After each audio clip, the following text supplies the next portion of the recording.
Bueno, gracias por continuar con nosotros acá en Panorama Político. Vamos redondeando este tema de las plazas fantasma, de las plazas que se han regalado prácticamente también a muchos guatemaltecos, y también cuál sería la forma adecuada para ir comenzando a ordenar esta situación, además de las intervenciones que ya hemos visto en el caso incluso de la Comisión Internacional contra la Impunidad en Guatemala, del Ministerio Público, de la Contraloría, de la PGN incluso.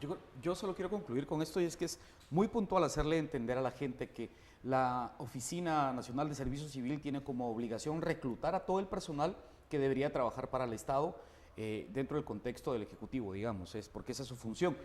Y decirles también a la población que hay alrededor de 40,000 plazas flotantes en todo tipo de profesiones a las que se pueden aplicar. Usted tiene únicamente que entrar a la Oficina Nacional de Servicio Civil y pues puede ver si hay alguna plaza que le interese, enviar su currículum vía en línea y ellos tienen la obligación de revisarlo, y si usted tiene las capacidades, pues eventualmente poder contratarlo. Esa sería la forma ideal. El problema es que nada garantiza que es en base a las capacidades que lo van a elegir. Lo hemos visto. Ese es el meollo del asunto, ¿verdad?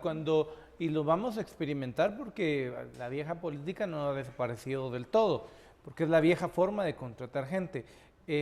Vamos a ver cómo ministros, directores, secretarios, alcaldes, secretarios de alcaldías, lo que van a decir es, mira, pásame tu currículum y ahí te acordás de mí.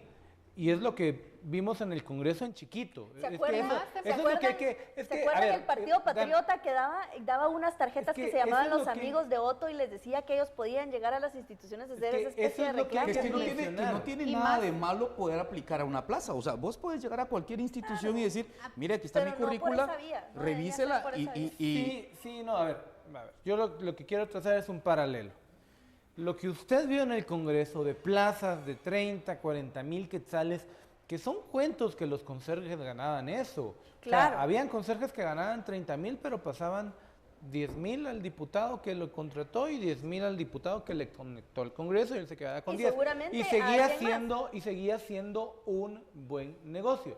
Pero ahí eran cerca de 1,200 trabajadores que eliminaron 52, 54. El problema que nosotros tenemos como país es que ese universo en chiquito del Congreso es gigantesco en el Estado. Miguel hablaba de 230,000 trabajadores en UNSEC, en efecto, pero hay un montón de trabajadores más, claro. Trabajadores en 011. Bueno, esos son los 011. Y hay una gran duda respecto a todos los empleados por contrato, porque hoy, al igual que el Estado, la mayoría de empresas se van por los contratos, por las facturaciones, y ese universo es escandalosa la cantidad de dinero que corre corrupción. Pero ahí es donde se tiene que definir si estas personas que están por contrato caben dentro del rango de trabajadores del Estado y que tienen que cumplir con todos los requisitos mínimos. Esta semana se hablaba de realizar un censo, más que un censo, un sistema donde estén inscritos todos los trabajadores del Estado. En este caso se esperaría que se uniera el Ejecutivo, el Congreso, los tres poderes del Estado.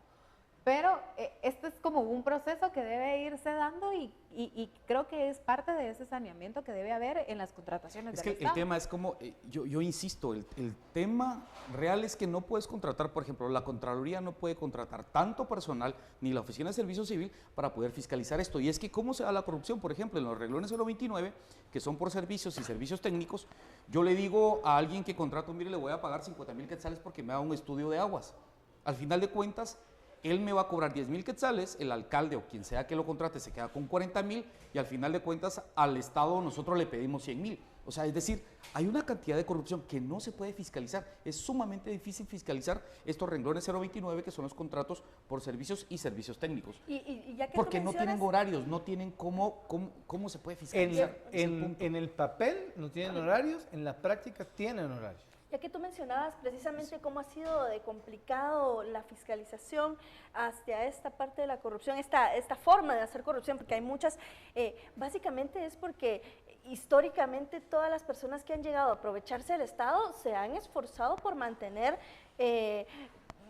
el terreno allanado para que esta corrupción continúe. Es una corrupción sistemática, estructural, que no va a acabar de la noche a la mañana, que no va a acabar con un censo, sin embargo va a ser un gran paso para definir. Seguramente vamos a encontrar personas que van a estar en 1, 2, 3 instituciones incluso, y pues con muchos vínculos con partidos políticos, con personajes de la vida política nacional. Y creo que no hay que, digamos, satanizar todos estos contratos, por ejemplo, los de servicios profesionales. Creo que las personas que también están en ellos cumplen, muchos de ellos, como los trabajadores del Estado, cumplen con sus labores, cumplen con lo que debería de ser, y es una parte de lo que se va a corrupción que no podríamos o no tenemos por qué generalizar. Y es que exactamente no se puede decir que, o sea, ya crear la imagen de que por ser un servidor público, por trabajar para el Estado, no. Ya entonces tengo mi currículum manchado, cuando debiese ser al contrario, es decir, debiese ser una persona que quiere decir que es idónea, que es muy profesional, es decir, con una gran cantidad de requisitos que sí, efectivamente ya pasaron. Y que de hecho, yo creo que muy pocas personas saben que existe el Instituto Nacional de Administración Pública, que es quien capacita a todos los servidores públicos, pero que no se interesan. O sea, hay un instituto que se dedica a decirle, mire, señor, si usted va a ser servidor público, nosotros le vamos a ayudar para que con esas capacidades que usted adquiera, pues, sea un buen servidor público y tenga una carrera profesional a lo interno de la administración pública.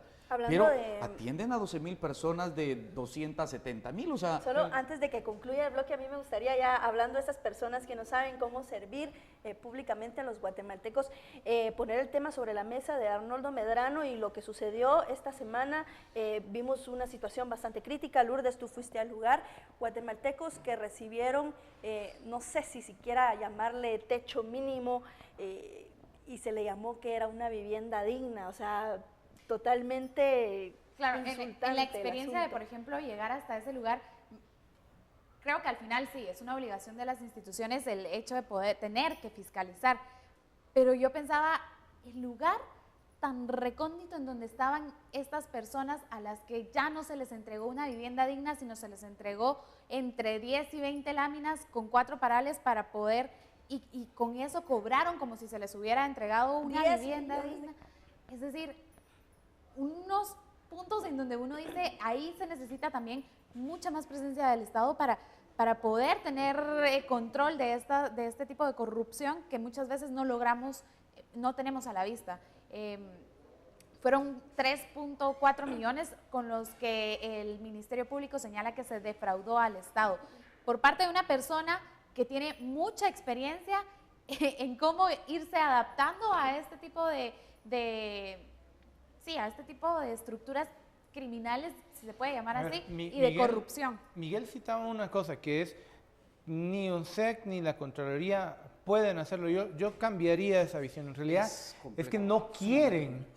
A ver, sí, yo creo dos cosas esenciales, y este caso de Medrano es para citarlo. Esto se descubre por una gestión de Contraloría. Una auditoría. Sí. Una auditoría de la Contraloría. Pero, ¿qué es lo que pasa? También Contraloría ha recibido muchísima presión en este último año para comenzar a escarbar lo que no había hecho en mucho tiempo. Y en efecto, hay instituciones a las que hay que proveerles de más recursos. Hay mucha conciencia que el Ministerio Público hay que darle recursos, pero lo mismo va para ONSEC y para la Contraloría. Terminemos este bloque y continuamos con esta discusión porque, como les digo, hay mucho que hablar sobre el tema de corrupción y sobre todo las secuelas que esto tiene sobre los guatemaltecos. Así que los esperamos ya en la recta final de Panorama Político.